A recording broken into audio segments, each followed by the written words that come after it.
G'day and welcome back to the channel. Are you somebody who often feels like you carry your stress and tension in your neck and shoulders? Well, if you do, it may interest you to know that there's actually more to this story than you may intuitively realize. So much so that by taking just a small step back and considering a broader perspective, we might be able to fundamentally change how you think about not only what this means, but what you can do to resolve it. And in this video, what I'd like to talk to you about is what I've come to understand as a physiotherapist treating this concept. And I'd like to discuss with you why this is a little bit of a myth or a misconception, what's most likely actually going on behind the scenes. And then I also want to go through what you can do to hopefully solve this dysfunction over time. So let's see what we can do. The more you talk to people, the more you start to realize that a lot of people hold the same misconceptions about common things. That your aches and pains are age-related, that you may have moved the wrong way, you may have slept funny. And one of the main ones that I think has persisted right throughout my 20 years as a physiotherapist so far is this idea that we tend to carry a lot of our stress and tension in our neck and shoulders. And it's always really important to acknowledge straight away that if you intuitively feel this way, I do not want to invalidate how you feel because you feel how you feel. It is completely valid. But what I want to present to you is if we can take a bit of a step back and consider a broader perspective here, we may be able to better understand what this actually represents for you and, excitingly, what you can actually do to try and resolve this long term.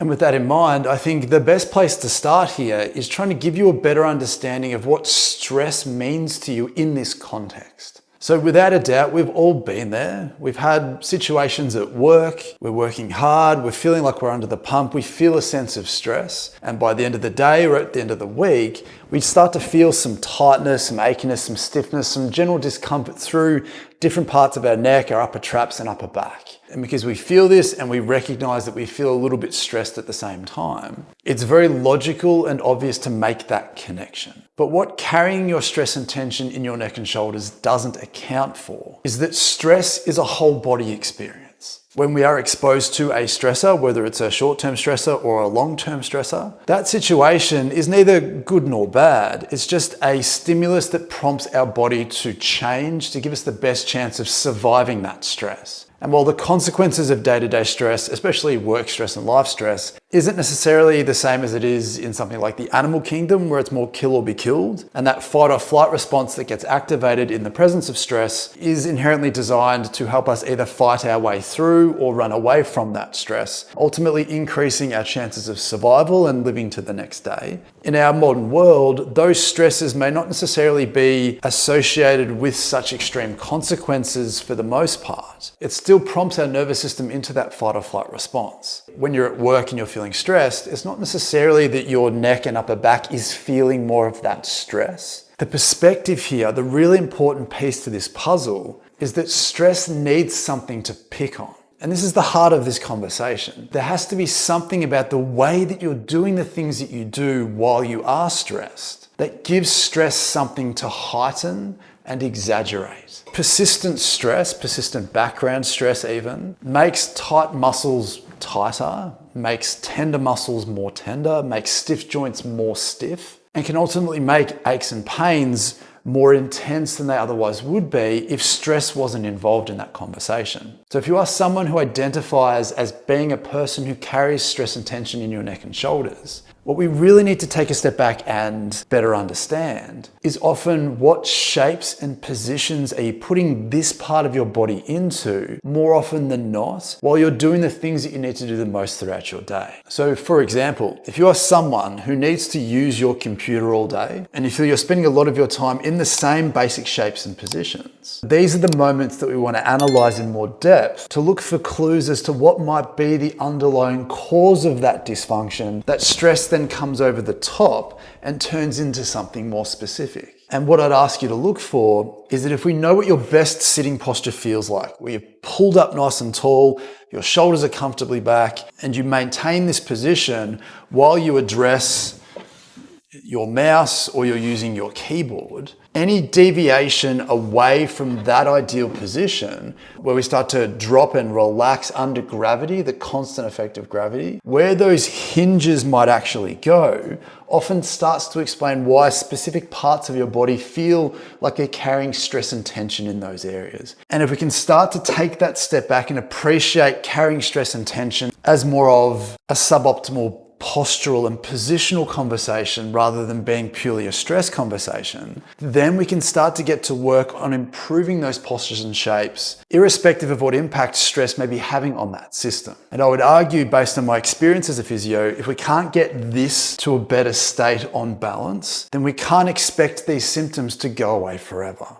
The musculoskeletal side of this gives stress something to pick on. And then obviously the next conversation we want to have here is, what can we do about your stress? So as mentioned, a big part of feeling like you carry a lot of stress and tension in your neck and shoulders is the stress aspect. And while stress does need something to pick on, if that stress is in the background, then you're still going to have something that is looking to pick on something. And as I like to say to my patients, obviously if you can take a step back and consider what it is that your body's finding stressful. If it's obvious to you and it's work related or it's relationship related or financial related, whatever it might be, sometimes it's unrealistic to click your fingers and improve that stress. It's not easy to change a stressful job. It's not easy to exit a stressful relationship. But the positive caveat to that conversation is that potentially to make you feel better, we don't necessarily have to change that stressor. But what we do need to do is we need to help your body become more equipped at managing and handling that stress. And again, clinically for me, one of the best techniques that I've ever seen to quickly de-escalate a heightened nervous system is deep breathing.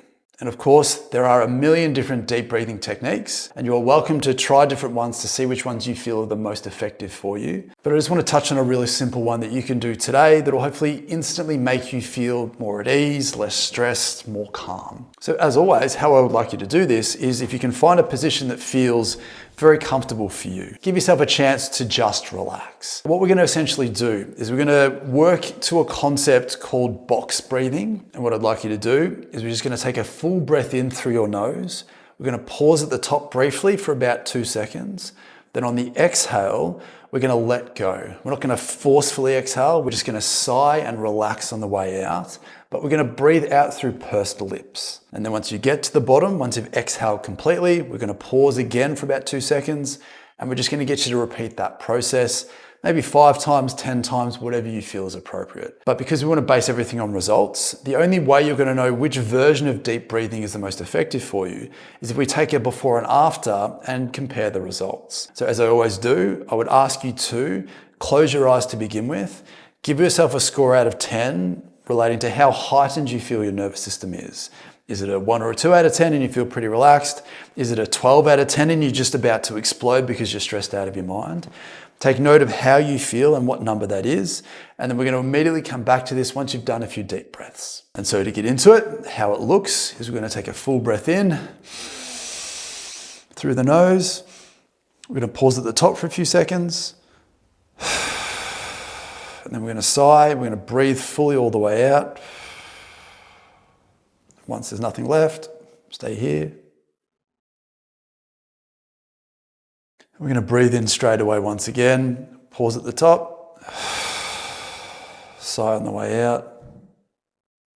Pause at the bottom for a few seconds before repeating that cycle. The rhythm of how you breathe in, pause, breathe out, then pause will be specific to you. So you'll find your own rhythm with this. Deep breathing can be an invaluable way to down-regulate your heightened nervous system. And if you're a member of the channel, the next section of this video is going to be even more ways that you can work on to down-regulate that heightened nervous system. So as always, I genuinely hope that that slight change in perspective was meaningful and helpful for you. It makes sense on the surface that if you feel stressed and you also feel that you've got this excess tension and discomfort through your neck and shoulders, that those two things are connected. And they are. But that connection isn't just isolated to that perspective. We can understand that that is a little bit of a misconception or a myth once we take that step back and understand that stress is normal. It's neither good nor bad in short spurts, and that it does need something to pick on, especially if you feel it in a specific part of your body. And if you aren't paying attention to the postures and shapes that you get into the most throughout the day, you may be completely overlooking the heart of why you feel what you do, despite the stress that you're experiencing. Obviously, we want to improve your postural habits and your awareness of that. But because we can also do two things at once, we want you to explore different strategies that help down-regulate that heightened nervous system, like deep breathing, if you can't change that stressful situation externally. So as always, if you did find this video helpful, please leave a like on the video. Let me know in the comments down below. Please consider becoming a channel member for just a small monthly fee. It genuinely helps me do this. But as always, thank you again for watching and hope to see you in the next one.